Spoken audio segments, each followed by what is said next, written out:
감사한 내용을 나누겠습니다. 짐작하시겠지만 제일 첫 번째 감사 제목은 생수의 강입니다. 지난 목요일부터 토요일까지 2박 3일 동안 우리 교회 21분, 또 일산 주사랑교회 우리 함께 양육을 1년 동안 했던 주사랑교회 4분에서 우리 누리미가 25분, 또 많은 분들이 또 섬기미로 참여하셔서 누리는 분이나 섬기는 분이나 모두 큰 은혜를 받고 왔습니다. 여러분 뒤에서 많이 기도해 주셔서 그 어떤 기수보다도 큰 은혜가 있었다고 서로가 느낄 수 있었습니다. 기도해 주셔서 감사하고요, 뒤에서 힘을 다해 수고하신 분들에게 감사한 마음을 전합니다. 두 번째로는 조금 유치할 수도 있지만 하려고 합니다.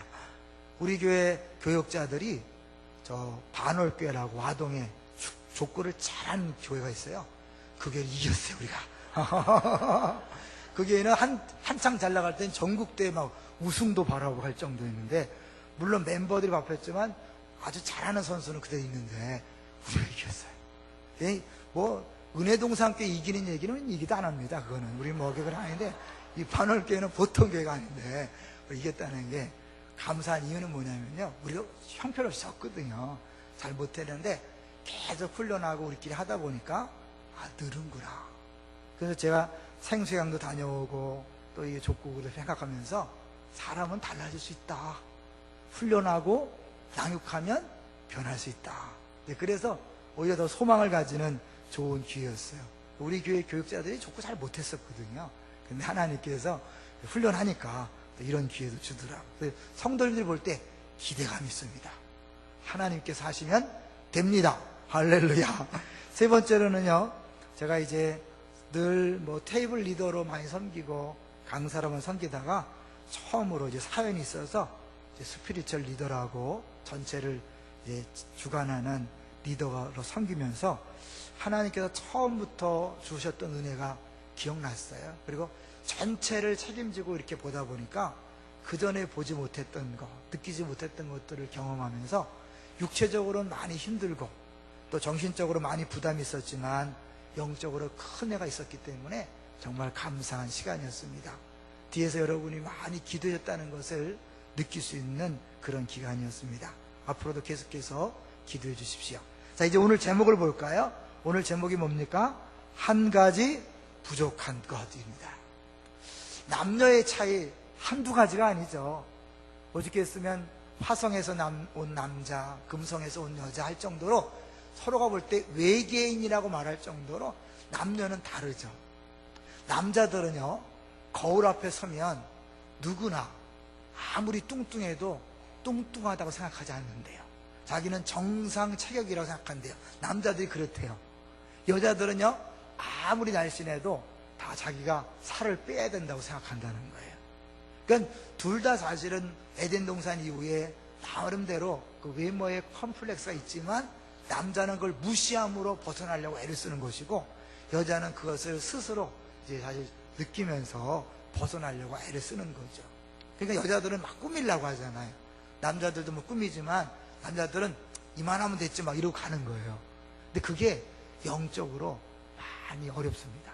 왜냐면 영적으로 이만하면 됐지, 나는 괜찮아 라고 자기의 문제를 제대로 인식하지 못하기 때문에 하나님 앞에 나올 수 없다는 거예요. 그래서 교회나 어디나 가면 남자보다 여자가 많거든요. 남자가 교회 나오기 어렵습니다. 그런 의미에서 교회 나온 남자들을 한 번 더 칭찬해 주시고 인정해 주시고 웃어주시고 그랬으면 좋겠어요. 쉽지 않은 거거든요. 근데 사람이요, 온전한 치유와 회복을 받으려면 자기의 근본 문제를 알아야 되잖아요. 그러니까 좋은 의사가 누굽니까? 좋은 의사는 환자를 만났을 때 말을 들어보고 검진한 다음에 그 원인을 찾아내야 되죠. 머리 아파요? 그 머리 아픈 약 딱 주고, 배 아파요? 배 아픈 약 주고, 이러면 안 낫잖아요. 증상만 치료해서는 해결이 안 되죠. 진짜 그 근본 문제, 머리 아프고 배 아프게 하고 살 빠지게 만드는 그 근본 원인을 찾아내서 해결해 줘야 온전한 치유와 또 회복이 되는 것이죠. 우리 예수님은요, 우리보다 우리를 너무나 잘 아시는 의사라고 얘기하잖아요. 나는 의인을 병자를 고치러 왔다 그렇게 했잖아요. 그러니까 예수님이 우리를 너무나 잘 아셔요. 근데 우리는 예수님 앞에 나올 때 때로는요, 내가 나를 잘 안다고 생각하고 나와요. 근데 이게 어떻게 어렵냐면, 이번에 생수의 강의도 그렇지만 사람들이 자기의 기도 제목을 갖고 와요. 이번 은혜를 받으리라. 그런데 2박 3일 지나고 나서 고백하는 걸 들어보면 나의 진짜 문제를 발견했다는 거예요. 나는 이것 때문에 힘들고 이것 때문에 힘들고 이것 때문에 기도를 왔지만 진짜 문제를 주님이 보게 하셨다. 근본 문제가 해결되면 나머지 문제는 자연스럽게 해결되는 거예요. 이제 이번 주에 내치가 있습니다. 내적 지수양에 가면서 나름대로 다 기도 제목이 있을 거예요. 이번엔 이걸 받으리라. 네, 그거 좋습니다. 간절히 기도하십시오. 그런데 결과에 대해서는 주님 앞에 맡기셔야 돼요. 왜냐하면 내가 다 나를 모르기 때문에 이게 필요하고 저게 필요하고 저게 필요하다 하지만 사실 그게 진짜 필요한 게 아니거든요. 진짜 필요한 건 따로 있어요. 누가 아신다고요? 진정한 의사이신 그 주님이 아시기 때문에 주님이 생수의 강이나 내적 지수양을 통하여 가장 좋은 것을 나에게 보여주시고 주실 줄로 믿습니다.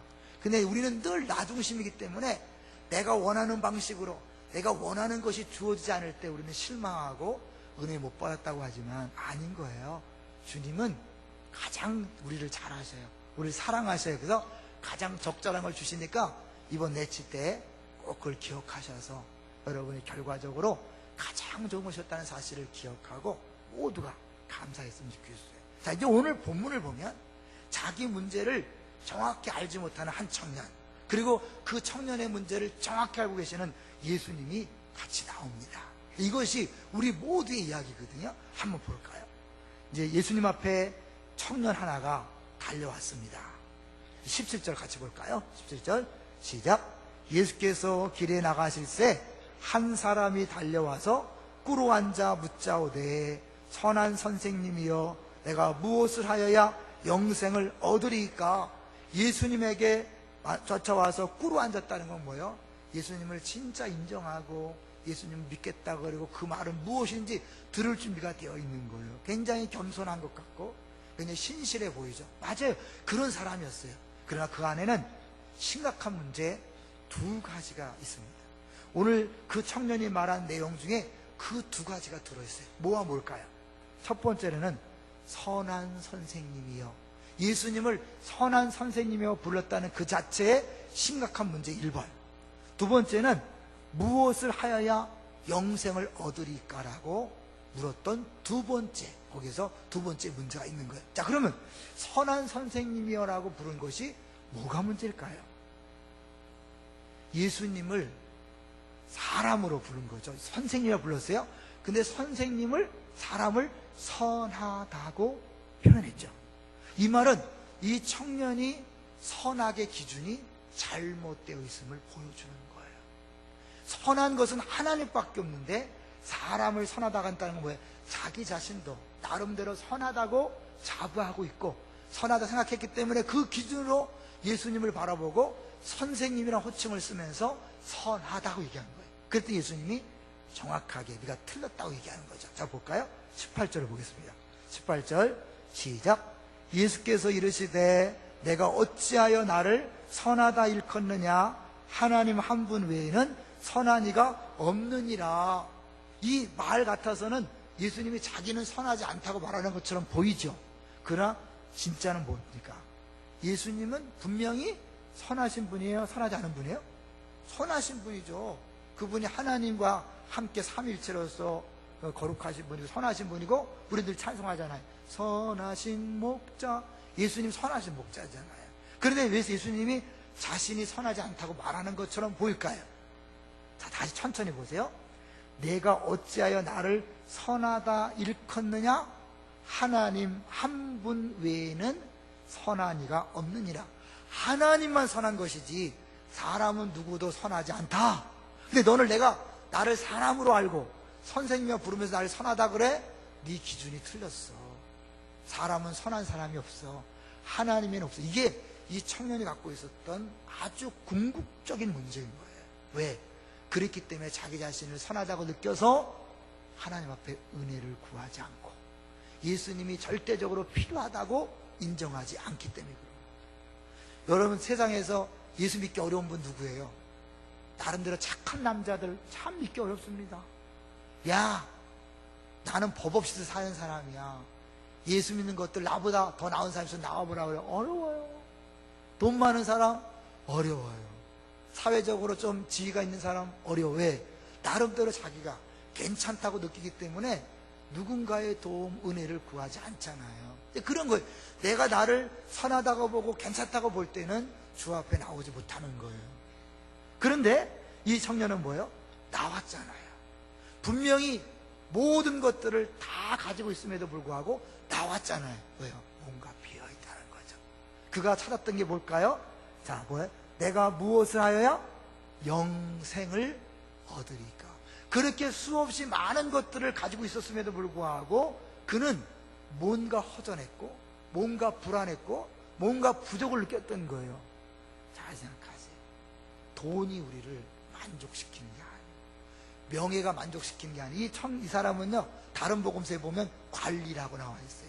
뒤에 보면 물질이 많았다 그랬어요. 그리고 또 뒤에 보면 계명을 다 지켰다 그랬어요. 물질적으로 부족함이 없어요. 세상적, 명예적으로 부족함이 없어요. 종교적으로 부족함이 없는 사람이에요. 그런데 뭔가 비어있고 채워지지 않는 게 있단 말이에요. 왜요? 사람은요, 하나님 형상대로 지음받았기 때문에 하나님으로 채우지 않고는 채워질 수 없는 너무나 큰 공간이 있기 때문에 그래요. 그러니까 다른 것들을 아무리 채워도 만족함이 없는 거예요. 그런데 우리는 어떻게 해요? 교회 나올 때 자꾸 뭘 달라 그래요. 주님 앞에 뭘 달라 그래요. 그거 아무리 좁아야 만족함이 없는데 막 달라 그래요. 이제 그런 시스템으로 이 청년이 살아왔던 거예요. 그래서 뭐야? 무엇을 해야 영생을 얻을까? 무엇을 해야 자꾸 뭘 하려고 그래요. 뭘 더 하려고 그래요. 거기에 문제가 있다고 예수님 말씀하는 거예요. 자, 19절을 보겠어요. 19절 시작. 내가 계명을 안 하니 살인하지 말라, 간음하지 말라, 도둑질하지 말라, 거짓 증언하지 말라, 속여 빼앗지 말라, 내 부모를 공경하라 하였느니라. 뭐예요? 십계명이죠. 근데 십계명과 하나 약간 다른 게 있죠. 뭐예요? 속여 빼앗지 말라. 십계명으로 뭘까요? 내 이웃의 것을 탐내지 말라. 그대로 5계명부터 10계명을 순서만 바꿨죠. 5계명이 맨 뒤로 갔을 뿐이지 이 살인, 가름, 도둑질, 거짓 증언, 그 다음에 탐심을 얘기해야 되는데 그걸 예수님 버전이 뭐예요? 속여 빼앗지 말라. 그러니까 벌써 마음에 다른 사람을 부러워하고 탐내는 것은 뭐야? 이미 속여 빼앗는 것이라고 예수님이 정의하시는 거예요. 그러니까 하나님의 기준은 굉장히 높아요. 그럼에도 불구하고 이 청년은 뭐예요? 이걸 내가 다 지켰대요. 엄청난 거죠. 20절 시작. 그가 여짜오되 선생님이여 이것은 내가 어려서부터 다 지켰나이다. 엄청난 거예요. 진짜 지켰을까요? 아니면 안 지켰을까요? 나름대로 거의 다 지켰을 거예요. 그러니까 자부심이 있었던 거예요. 자기는 할 거 다 했는데, 가질 거 다 가졌는데 뭐가 이렇지? 왜 이렇지? 그래서 예수님을 만나자마자 찾아온 거예요. 뭔가 또 부족한 게 있습니까? 뭔가 다 채워야 될 게 있습니까? 계속 자기 입장 생각하는 거죠. 예수님께서 내가 다 지켰다고? 그래? 그러면서 이제 21절 보면 21절 읽어보면 21절 시작. 예수께서 그를 보시고 사랑하사 이르시되 내게 아직도 한 가지 부족한 것이 있으니 가서 내게 있는 것을 다 팔아 가난한 자들에게 주라. 그리하면 하늘에서 보화가 내게 있으리라. 그리고 와서 나를 따르라 하시니. 어마어마한 말씀을 하시죠. 사실 하나님의 계명은요 크게 두 가지로 정리하면 뭐예요? 하나님을 사랑하라, 내 이웃을 내 몸같이 사랑하라. 결국 하나님께서 원하시는 것은 정말 100% 하나님 사랑하고 100% 이웃을 사랑하는 거예요. 할 수 있어요? 없어요? 못하죠. 벌써 이게 예수님께서 너에게 아직도 한 가지 부족한 것, 사실 오늘 제목이 뭡니까? 한 가지 제목이 뭐예요? 한 가지 부족한 거예요. 잘 기억해 두세요. 계속 기억해 두세요. 사실 이건 한 가지가 아니라 그의 모든 것을 다 포함하고 있는 거예요. 왜냐하면 그가 다 지켰다고 했지만 진짜 중요한 것은 놔두고 자기가 괜찮은 것 가지고 하나님을 사랑했고 이웃을 사랑했다고 자부하는 거잖아요. 그 마음속에 이미 재물이 주인으로 딱 들어가 있는 거예요. 그래서 그는요 그 말을 듣고 도망갑니다. 볼까요? 22절 시작. 그 사람은 재물이 많은 고로 이 말씀으로 인하여 슬픈 기색을 띠고 근심하며 가니라. 슬픈 기색, 이 슬프다는 단어가 다른 말로 비탄에 잠겨라고 번역이 가능한데요, 이 단어를 다른 복음서, 다른 곳에서 발견할 수 있는데, 그거는 예수님이 겟세마네 동산에서 기도하실 때 비탄에 잠겨 극심한 슬픔 속에서 기도했다고 나옵니다. 동일한 단어를 쓰는 거예요. 예수님이 십자가에서 겪었던 그 어마어마한 감정, 그거를 이 청년이 동일하게 느끼는 거예요. 자, 그럼 예수님은 왜 십자가 앞에서 그렇게 극심한 비탄에 빠졌습니까? 예수님은 죽으러 오셨고, 베드로가 죽으면 안 됩니다 했을 때 사단아 물러가라 라고 큰 소리 치면서 반드시 죽어야 될 것을 얘기했던 분이 왜 째째하게, 왜 비겁하게 십자가 앞에서 할 수만 있거든 이 잔을 내게서 옮기시옵소서 3번씩 기도했을까요? 못 박히는 게 무서워서요? 머리 가시면류관 쓰는 게 무서워서요? 아니에요. 그 육체적인 고통도 고통이지만 예수님이 진짜 힘들어했던 것은 영원히 하나 되신 사랑하는 그 하나님 아버지와의 떼어짐입니다. 결별입니다. 그 버려짐입니다. 그래서 엘리 라마 사박다니, 나의 하나님 어찌하여 나를 버리셨나이까. 가장 사랑하는 하나님 아버지로부터 버려짐을 당하는 그것이 가장 무섭고 고통스럽기 때문에 예수님은 비탄에 잠겼어요. 그런데 청년이 동일한 감정을 느꼈다는 건 뭐예요? 예수님에게 하나님이 전부인 것처럼 이 청년에게는 그 물질이 전부였다는 거예요. 주님은 그 속성을 아시고 그 깊은 것을 아시고 네가 그 전부라고 생각하는 그것을 내려놓지 않으면 나를 따라올 수 없고, 나를 따라올 수 없다면 영생은 없는 것이다. 예수 믿는 거 쉬운 게 아니에요. 내가 여태까지 믿어왔던 거, 살았던 거 다 그대로 놔두고 거기에다 몇 개를 더하는 게 아니라 지금 살아온 모든 것들을 다 버리고 다 포기하고 다 없애버리고 그리고 다시 시작하는 거예요. 주인이 바뀌어지는 거예요. 그래서 쉬워요, 어려워요? 어려워요. 이 청년이 오죽했으면 떠나겠어요. 근데 예수님이요, 청년을 붙잡아요, 안 붙잡아요? 안 붙잡아요. 복음은요, 타협이 아니에요. 여러분 주일날 설교를 들으면서 위로받기를 원하시잖아요. 근데 그 복음은 위로가 아닙니다. 복음은 구원이고 복음은 해결이지 위로가 아니에요. 괜찮아 해결되지 않습니다. 정확하게 진단하고, 그래서 여러분 말씀을 들을 때 아주 찔리는 게 당연한 거예요. 아픈 게 당연한 거예요. 내 마음을 찌르고 고통스럽게 만드는 게 어쩌면 당연한 거예요. 그걸 못 느끼면 여러분 가도 변하지 않아요. 복음은 타협이 아닙니다. 적당히 살면서 조금만 바뀌면 돼. 아니에요. 완전히 다 버려라, 다 엎어버려라. 그리고 새롭게 나를 따르라. 왜? 주인이 바뀌는 작업이기 때문에 그래요. 그러니까 어떻게 해요? 제자들 옆에서 보다가 눈이 동그래졌어요. 우와. 24절 볼까요? 23절 시작. 예수께서 둘러보시고 제자들에게 이르시되 재물이 있는 자는 하나님 나라에 들어가기가 심히 어렵도다 하니. 심히 어려운 정도가 아니야, 아주 불가능해. 이거 볼까요? 24절 시작. 제자들이 그의 말씀에 놀라는지라 예수께서 대답하여 이르시되 얘들아, 하나님의 나라에 들어가기가 얼마나 어려운지 비유를 드는데 말도 안 되는 비유를 들어요. 자, 25절 시작. 낙타가 발을 끼로 나가는 것이 부자가 하나님 나라에 들어가는 것보다 쉬우니라 하시니. 이 비유를 왜 든 거예요? 불가능하다는 걸 보여주는 거예요. 어떤 학자들은요, 굳이 예수님이 너무 이상한 비유를 갖다고 막 굳이 쉬운 걸로 막 번역을 하려고 그래요. 아니에요. 예수님의 본래 의도는 뭐예요? 안 된다는 걸 얘기해 줘요. 안 된다. 인간의 노력으로는 안 된다. 무엇을 하여야 영생을 얻을까? 아니다. 무엇을 해서 얻는 게 아니야. 무엇을 해서 얻을 수 있는 영생이 아니야. 그 얘기를 하는 거죠. 그러니까 26절에 제자들이 뭐라 그래요? 제자들이 매우 놀라 서로 말하되 그런즉 누가 구원을 얻을 수 있는가 하니. 부자만 아니라 아무도 구원을 얻을 수 없다는 것을 제가 얘기하는 거예요. 그러니까 예수님 어때요? 이제 진짜 복음 중에 복음 나오는 거예요. 27절 시작. 예수께서 그들을 보시며 이르시되 사람으로는 할 수 없으되 하나님으로는 그렇지 아니하니 하나님으로서는 다 하실 수 있느니라. 할렐루야. 복음이잖아요. 사람은 할 수 없다. 이걸 철저히 인정해야, 나는 할 수 없습니다, 악합니다, 선함이 없습니다, 그래야 뭐요? 나를 포기하고 주 앞에 나와서 주님을 붙잡는 거잖아요. 그래 은혜가 있는 거잖아요. 여러분, 그러니까 어때요? 나는 안 됩니다, 사람은 안 됩니다, 그럼 뭐요? 하나님은 됩니다. 이게 복음이에요. 그래서요, 복음을 조언이 아니라 소식이라고 하는 거예요. 너 이렇게 하면 성공한다, 이렇게 하면 형통한다, 이렇게 하면 잘 된다. 그게 복음이 아니에요. 복음은 뭐예요? 너희들은 안 돼, 너희들은 못해. 그 하나님의 수준이 너무나 높기 때문에 너희들은 도저히 안 돼. 그렇기 때문에 예수님이 대신 죽으셨어.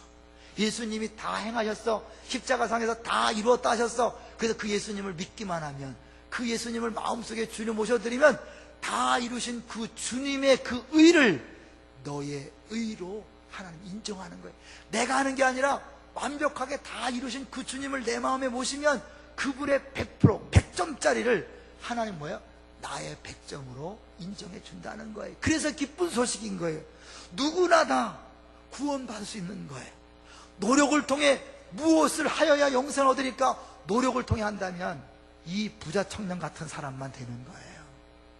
그런데도 불구하고 이 청년도 안 됐잖아요.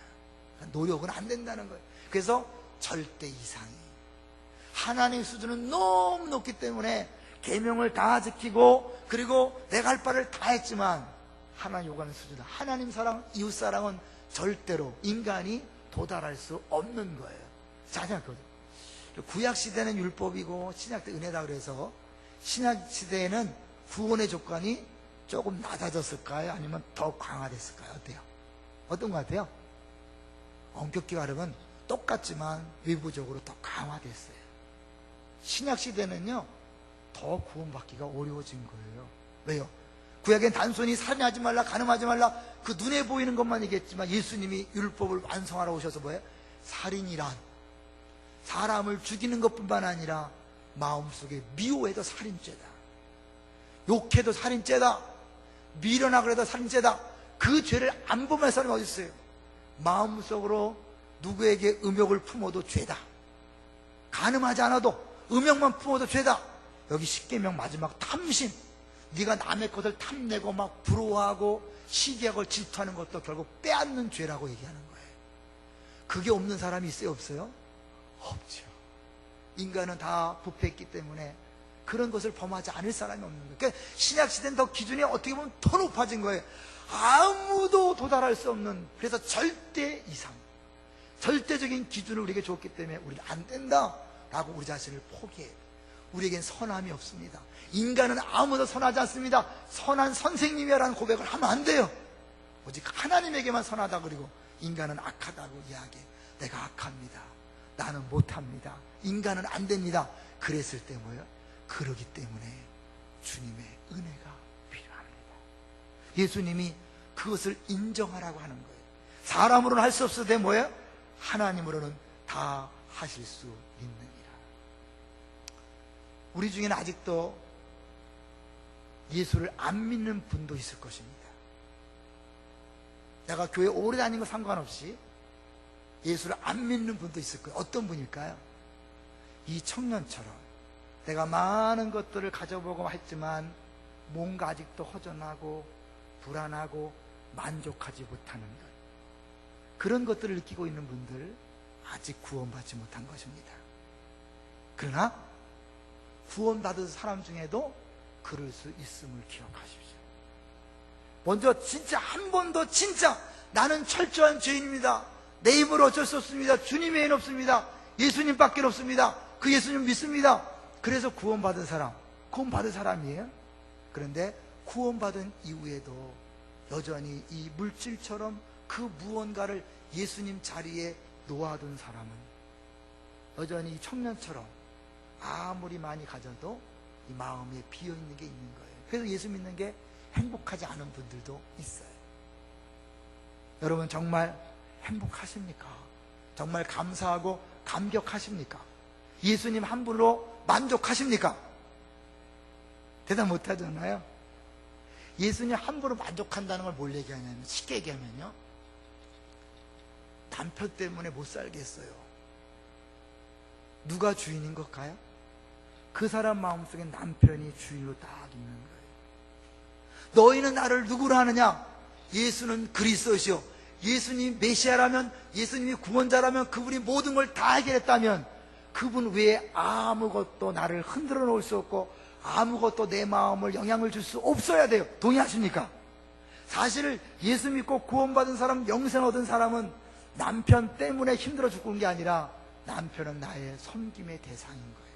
이미 주님이 나에게 참 만족과 기쁨을 줬기 때문에 이제는 더 이상 나를 위하여 무엇이 필요하지 않고 이제 다른 사람을 섬기는 자리에 가는 거예요.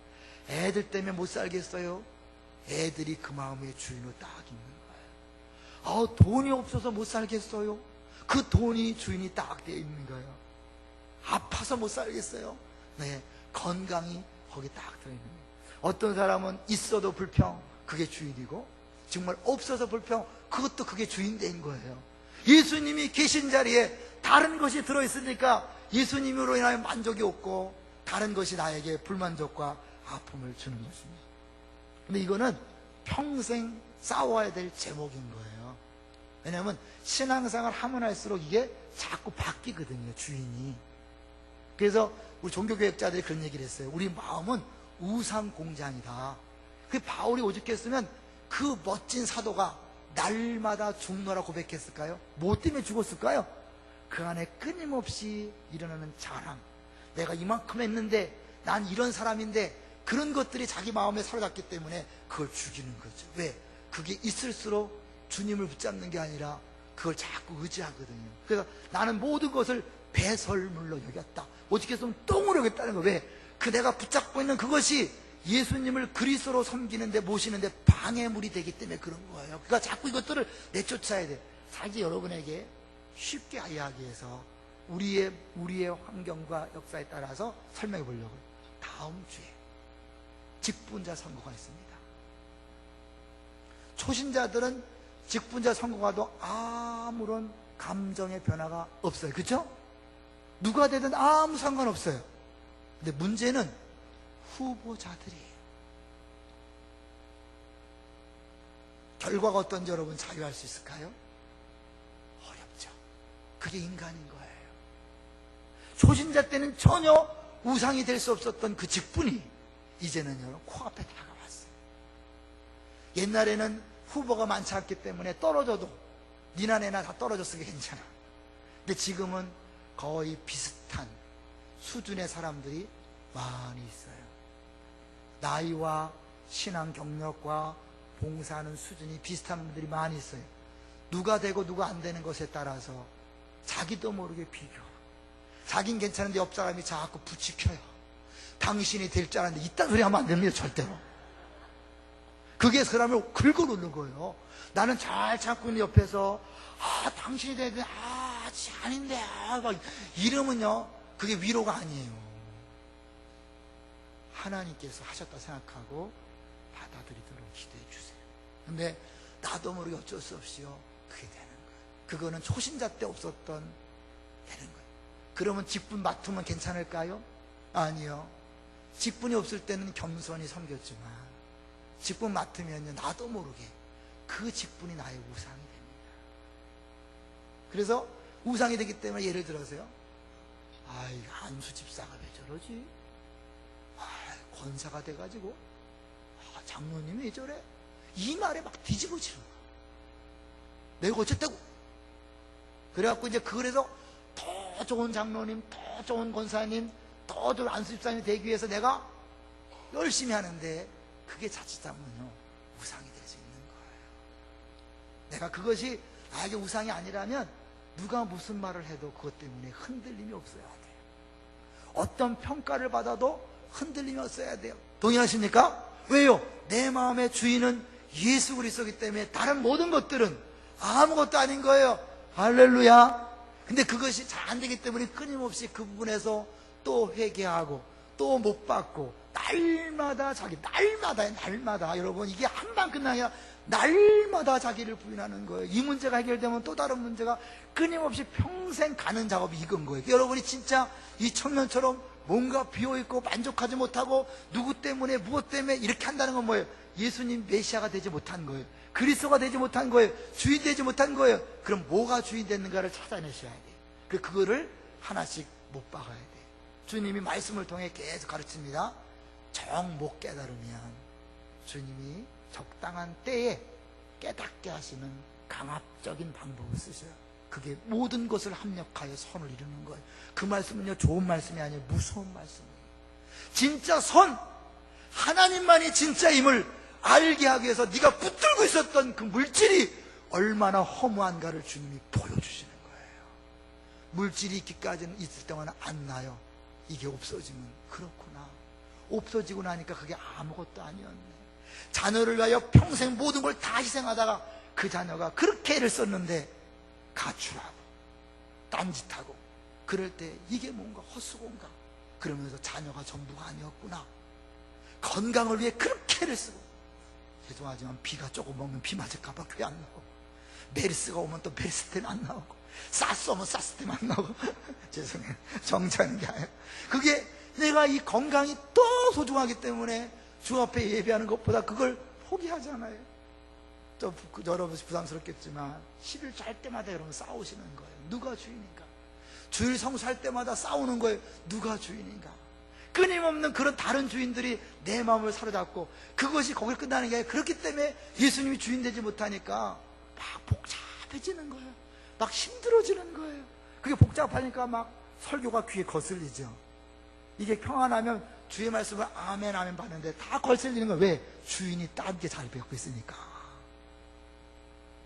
그리고 그것 때문에 너무 힘들어서 다른 사람을 섬길 에너지가 없는 거죠. 다 섬기러 왔고 섬김을 받으러 파송됐잖아요.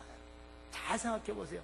누구 때문에 무엇 때문에 못 살겠다는 게 진짜 맞는 말인가? 예수 믿는 사람으로서 아니라는 거예요.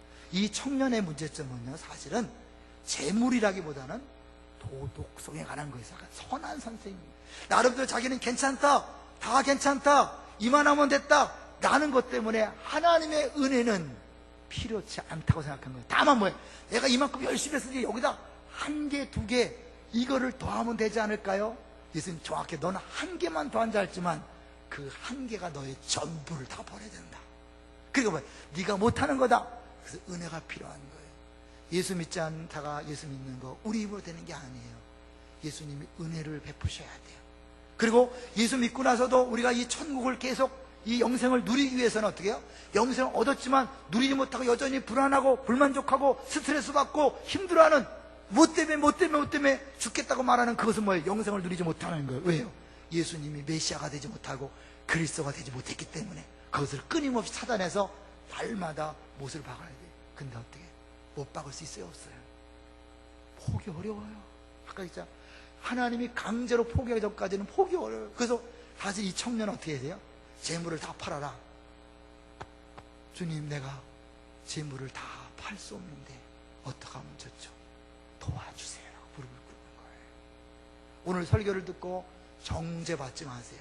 우린 다 연약하기 때문에 주님, 그렇습니다. 내 안에 물질이 주인이고 건강이 주인이고 자녀가 주인입니다.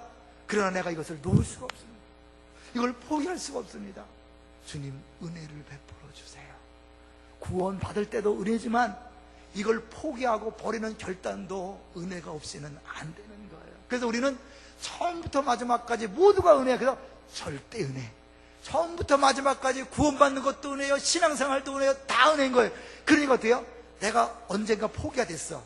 그것도 은혜이기 때문에 포기하지 못하는 사람 보고 에휴, 저것도 포기 못하고 정말 이러는 게 아니라 뭐예요? 그래, 나도 그랬었어. 주의 은혜가 임하면 당신도 될 거야. 기다려주고 기도해주는 거예요. 그게 천국이 아닐까요? 내 마음이요, 누굴 비판해보세요. 행복한가? 아니에요. 행복하지 않아요. 그것 때문에 부딪혀요. 비교 때문에 힘들어요. 그런데 그걸 불쌍히 여기고 긍휼히 여기고, 그 사람 볼 때마다 그래, 나도 똑같았는데 내가 어떻게 변했지? 은혜야, 은혜. 바울이 마지막 고백이 뭐예요? 모든 것이 다 은혜입니다. 은혜가 느끼면 당연히 감사하고 기쁘고 행복하고, 있어도 그만 없어도 그만 감사한 거죠. 제가요, 생수의 강에서 받았던 은혜를 다시 한번 기억하는 느낌이 뭐냐면, 저는 처음에 제 문제를 몰랐어요. 생수장에 들어가기 전까지 내가 그렇게 높아지려고 그러고 잘하려고 그러고 나는 따른 뭐예요? 난 내가 담당하는 목회하는 대상들, 성도들은 정말 행복하게 만들어야겠다. 그래서 열심을 했고 그게 진짜인 줄 알았어요. 막 잘하려고 그랬고 그래서 열매도 있었지만 그게 아니었더라고요. 그 모든 것 뒤에는 근본적인 문제가 있었어요. 하나님 앞에 충분히 사랑받지 못했다는 내 생각이에요. 하나님 원래 사랑했어. 100% 사랑했어요. 100% 복을 줬어요. 근데 내가 못 느꼈을 뿐이에요. 그 사랑이 나한테 부어지면서 아, 그랬구나. 이 모든 증상들이 다 거기 원인에서 비롯되었구나 라고 알면서 그때부터 달라진 거예요. 그럼 내가 5년, 10년 신앙생활에도 안 변하신 분 있잖아요. 달라지지 않는 분 있잖아요. 왜 그럴까요? 달라지려고 애쓰지 마세요. 변화되려고 애쓰지 마시고 근본 마음 중심으로 들어가셔서 내 마음의 진짜 주인은 누구신가를 찾아보시오. 진짜 주인이 바뀌어져 있기 때문에 여러분에게 평강이 없고 기쁨이 없고 감사가 없는 거예요. 이 생수의 강은요 3박 4일 동안 섬기미들이 일절 자기를 위한 삶이 아니에요. 제대로 먹지 못하고 자지 못하고 다 남을 위한 섬김이. 그걸 통하여 사람들이 변화돼요. 그러면요 그런 마음으로 살아가는 게 신앙생활 아닐까요? 근데 그 생수 현장에서는 그렇게 섬기던 분들이 집에 와서는 남편 때문에 못 살겠어요. 애새끼 때문에 못 살겠어요. 이게 뭔가요? 아니잖아요. 그 섬김의 훈련을 받았으면 그렇구나. 내가 바뀌라고 그러고 잔소리해서 바뀌는 게 아니라 나는 묵묵히 섬겨주면 주님의 때에 주님의 방법으로 주님이 하시기 때문에 결국 그것이 주의 은혜다. 형사한 사람도 은혜요, 변화된 사람도 은혜요. 다 같이 은혜로다, 은혜로다 하고 고백하는 거죠. 성경은 끊임없이 두 가지를 얘기합니다. 절대 이상, 우리는 절대 안 된다. 우리는 철저한 죄인이다. 도저히 안 된다. 인간으로서는 안 된다. 근데 하나님으로서는 다 된다. 이 하나 다 되는 데는요 누구도 예외 없어요. 지금 아무리 못되게 굴고 아무리 이상하게 굴고 아무리 변화되지 않을 것처럼 보이는 사람도 은혜가 임하면 변할 수 있습니다. 은혜가 임하면 구원을 받을 수 있습니다. 은혜가 임하면 엄청난 인물로 변화될 수 있습니다. 할렐루야. 그래서 우리는 모든 사람에 대하여 소망을 갖고 대할 수 있는 거예요. 지금 안 변해도, 지금 안 달라져도 나를 은혜로 변화시킨 주님이 내 남편도 아내도 자녀도 부모도 은혜로 변화시킬 수 있습니다. 여전히 나도 은혜가 필요합니다. 은혜를 구하는 사람은 교만할 수 없습니다. 겸손하고 행복합니다. 그 자체가. 왜? 은혜기 때문에 다 은혜잖아요. 뭐가 더 필요해? 은혜는 행복해. 그리고 다른 사람 볼 때도 은혜가 필요한 존재 기다려주면서 그냥 사랑만 하는 거예요. 섬겨주는 거예요. 제가 생전에 다시 느꼈다 그랬죠. 그래 이건데 내가 잊어버렸구나. 그냥 처음에 들어올 때요 사람들 얼굴이 얼마나 굳어있는지 몰라요. 천국 이러더니 뭐 이래. 아이고 무서워. 2박 3일 지나고 나면 얼굴이 확 그러면서 주님이 하시거든요.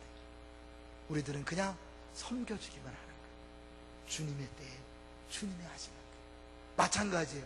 지금 우리 가정에서도 직장과 사업장과 교회에서도 주의 은혜가 필요합니다.